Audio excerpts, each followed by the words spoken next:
If you're asked to determine whether a compound is expected to exhibit ionic or covalent interactions, your first step is always going to be to find the elements on the periodic table. This compound contains both phosphorus and chlorine. Both of these elements are located up and to the right of the stair step. Our non-metal elements are always going to be found in this small area of the periodic table, and only in this small area of the periodic table. When two nonmetals form a compound, they will do so by forming covalent bonds. Covalent bonds result in molecules, also called covalent compounds. So PCl3 is a molecule with covalently bonded atoms.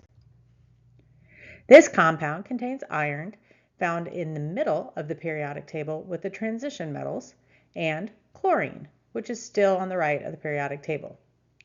Since iron is found to the left of the stair step, it is a metal. Most people are familiar with iron, so this probably isn't news to you.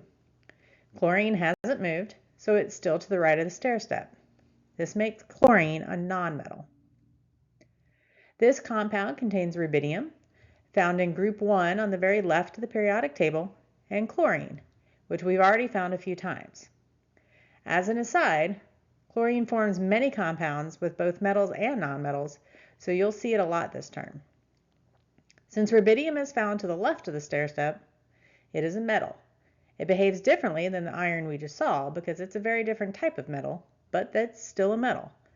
Chlorine still hasn't moved, so it's still to the right of the stair step and is a nonmetal. This combination of elements will involve electrostatic attractions that result in an ionic compound. Nitrogen is found to the right of the stair step, so it is a nonmetal. Hydrogen can sometimes trip people up because of its placement on the table, but it is a nonmetal. It is commonly placed above the group 1 metals, and this placement should make more sense when we talk about periodic trends. But hydrogen could also be placed above fluorine because while it doesn't love to, it can form the same type of ions as this group. So when you're determining the compound type, always treat hydrogen as a nonmetal because that is what it is. Since both of our elements are nonmetals found up and to the right of the stair step, NH3, or ammonia, is a covalent compound. Nitrogen and oxygen are located right beside each other to the right of the stair step.